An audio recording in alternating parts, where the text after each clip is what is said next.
অন্যরে সমালোচনা সবাই করতে পারে, যখন তার নিজের গায়ে আঁচ আসে তখন বুঝতে পারা যায়। আমার মেয়েরে বাড়িতে ফেরানোর জন্য আমি কি না কি করেছি, কিন্তু বারবার ব্যর্থ হয়েছি।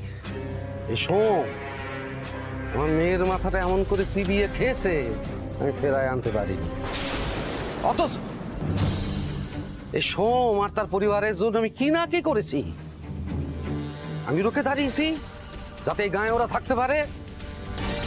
ওর পরিবারে আমি আমার নিজের পরিবারের বাইরে কিছু ভাবিনি, কিন্তু তার বিনিময়ে আমি কি পেয়েছি? ধোকা ধোকা ধোকা ধোকা ধোকা ছাড়া কিছু পাইনি। আজ এই ধোকাবাজটা আমার চাইতে আমার মেয়ের কাছে বেশি প্রিয় হয়ে গেছে। সে ডাক্তারখানা খুলেছে এই ধোকাবাজটার মায়ের নামে।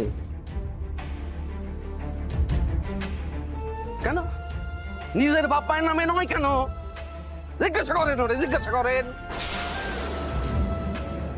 হ্যাঁ, আমি হেরে গেছি, এটা বাপ হেরে গেছে। করুন, অনেকক্ষণ থেকে অনেক কথা বলে যাচ্ছে। পিতার কোন কর্তব্য করেছেন আপনি? আপনার কি মনে হয় পিতা হওয়া মানে শুধু সুখ স্বাচ্ছন্দ্য দেওয়া? পিতা হলো একজন বট গাছ। সন্তানের যখন কষ্ট হয়, দুঃখ হয়, বিশ্রামের প্রয়োজন হয়, শান্তির প্রয়োজন হয়, তখন এই বট গাছের তলায় গিয়ে ছাওয়ায় নেয়। আপনি সেটা কোনোদিনও পারেননি। তাহলে আপনি তো সামান্য আপনার মেয়ের একটা স্বপ্ন পূরণ করতে পারেন। কি চেয়েছে ও? তো চেয়েছে এখানে একটা ডাক্তারখানা খুলতে। কলকাতা থেকে অত বড় ডিগ্রি পাস করে এসে এই ভুবনপুরের প্রত্যেকটা মানুষকে ফ্রিতে চিকিৎসা করতে চেয়েছে। আর আপনি কি করেছেন? আপনি ডিভোর্সের একটা কাগজ নিয়ে ওর হাতে ধরিয়ে দিয়ে বলেছেন সই করে দিতে, যাতে আমার আর ওর বিবাহ বিচ্ছেদ হয়ে যায়। শুনুন, আপনি আর কিছু করেননি।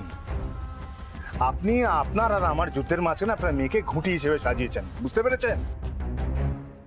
হ্যাঁ, দিয়েছি, ওরে কাগজ দিয়েছি সই করার জন্য। কেন দিয়েছিলাম? ও নিজে চেয়েছিল 21 দিন পরে ও ফিরে আসবে বাড়িতে, যাতে ফিরে আসতে পারে, সেই জন্য দিয়েছি। আমায় কেউ জোর করে আটকে রাখেনি বাবা। আমি সোমের বাড়ি গেছি নিজের ইচ্ছে, এখন সোমের বাড়িতে আছি আমি নিজের ইচ্ছে। আর যদি ভবিষ্যতে কোনোদিন সোমের বাড়ি থেকে চলে যাওয়ার ইচ্ছা হয়, সেটাও নিজের ইচ্ছেতেই হবে। দেখেছেন তো পার্থসারথী রায়, ধর্মের কল কেমন বাতাসে নড়েছে।